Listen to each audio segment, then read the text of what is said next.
Assalamualaikum warahmatullahi taala wabarakatuh. Today we will continue our class on chapter 2, Powerflow Analysis.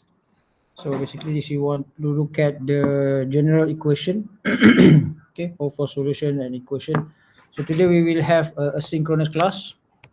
So since I have another matter, so we will look at how the Powerflow solution and equation is developed. Okay.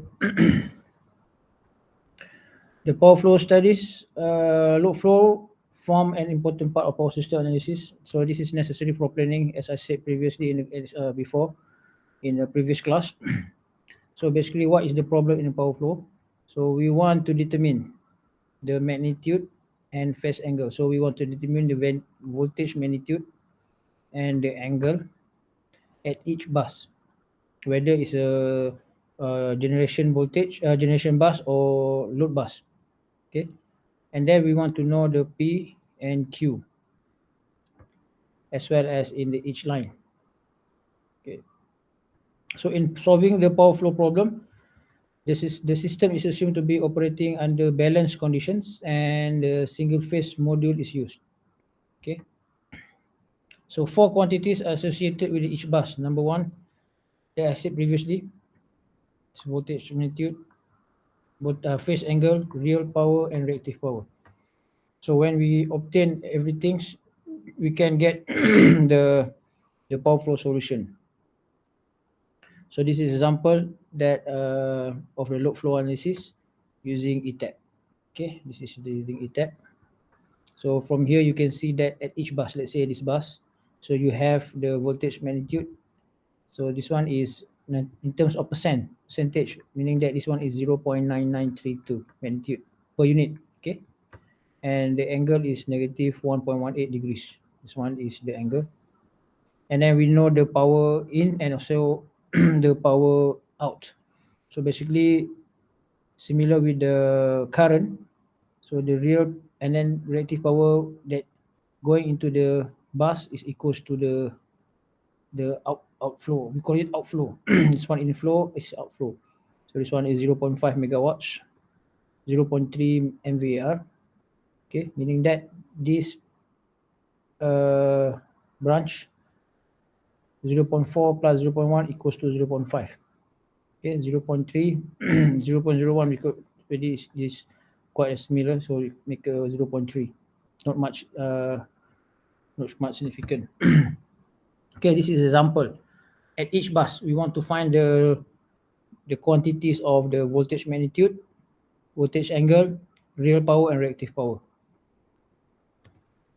Okay, we move to the bus classification, bus network classification. So as I said previously, maybe you have read that I've said previously many times.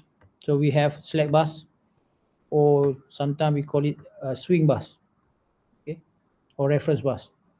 So normally the voltage here we know, voltage magnitude and angle normally we know, meaning that normally we assume the value and then the angle is normally zero degree. So what we want to find is the the real and reactive power, meaning that we want to find the PG as well as the QG. Okay, slack bus meaning that when the system is depending on the, let's say that we have not enough power, so slack bus will always contribute to the system. And then for the reactive power elements, when the, let's say that the system will have over in terms of the reactive power, so the slack bus will will absorb. That's why sometimes when the real in the slack bus normally the real power generation sometimes can be negative. Okay, and then load bus, second one is load bus or we can call it PQ bus because we know the value of P and Q, PD and QD. Okay, so we want to find the magnitude and angle. Okay, so this is two elements that we need to find in the PQ bus. And then the third one, we call it PV bus or regulated bus or generator bus. Basically, generator bus and slack bus is similar. So meaning that is you can choose only one generator bus to become a slack bus at the certain condition.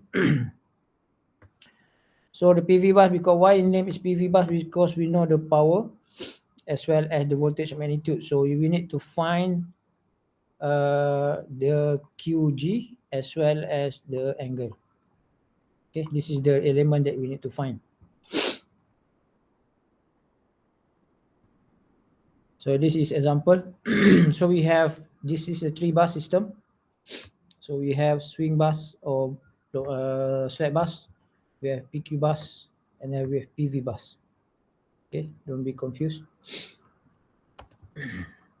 And then we move to the power flow equation.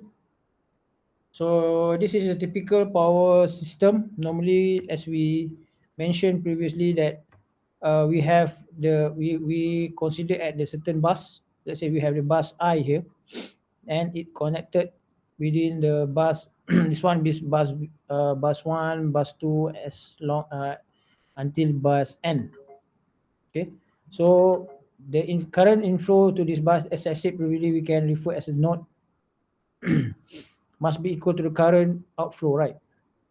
Using the KCL.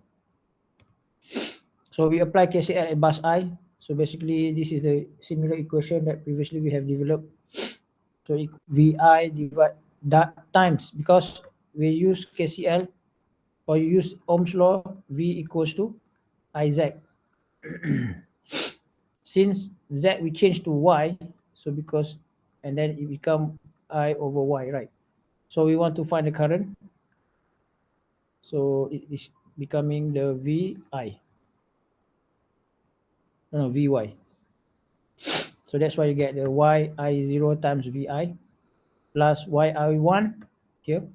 Vi minus V, because we have interconnect connection here. So Vi minus V1 times yi1 equals to the current flow, right? Because we have voltage drop here. So that's why you get everything here. So this is yi2 Vi minus V2, okay, times yi2 until yin Vi minus Vn. as a as we has been discussed previously, that we can rearrange when you do the expansion and then you rearrange the equation, you can get this equation, right? So thus we can simplify that our injection, the current injection into the bus, into the node, equals to Vi. This is the summation of Yij, where your J is the including the self admittance 0 until number of bus, minus, because this is minus, Yij times Vj. Vj is the 2 bus. Vi is from bus. Okay, Vi is from bus, Vj is 2 bus. So J not equals to I. And then we know already that if you remember that we learned about the power system, S equals to Vi conjugate. Vi conjugate. And we know already that our S equals to P plus JQ, right? So we put into this equation, and we know already that our I, and I make the I as a title here, so you get the P minus JQ, because the conjugate you bring here, so the minus become plus become minus, and then this is Vi conjugate. And then this equation, when you rearrange from the equation number 1, you can get this equation. So Pi minus JQI equals divided by Vi conjugate equals to Vi, the equation, similar equation as equation number 1. Okay, then the power flow problem result in a system of nonlinear equation. That's why you need to solve by using iteration techniques. Okay, this is the basic equation. Let's take a look at the basic equation. As we remember previous class, I have mentioned already that the basic equation power flow analysis can be derived for the nodal equation. Y bus V equals to I, or last time is I, right? I at the front equals to Y bus times V, similar. And then this is, you can, when you do expansion, you can get everything. Okay, let's take a look at the bus 2 for the 4-bus system, previous example. So you can make expansion y to 1 times v1, y22 times v2, y23 times v3, y34 times v4 equals to I2, right? And then the load on the real power system are specified in terms of real electric power, not as current. So from this equation 2, the relationship we know already, S equal to VI conjugate or P plus JQ. And then therefore we can find the injected current at bus 2 can be derived as we just including all the equation into here. So you get, finally you get your I2 equals to P2 minus JQ2 divided by V2 conjugate. Okay, so this equation we make it, this is for represent for I2. So we can relate this equation to that equation. So finally you can get this thing. And then we substitute everything. We substitute this I2, so bring back to here. And we make a simplification, okay, meaning that you need to bring the V2 here. So V2 you get 1 over Y22 P2 minus JQ2 divided by V2 conjugate minus Y21 V1, Y23 V3 plus Y23, Y24 V4. So this similar equation can be created for each load bus in the power system. Okay, so next we will try to look at in details how we want to solve the power flow equation using Gauss-Seidel methods. Okay, I think that's all for today for this session. So thank you very much.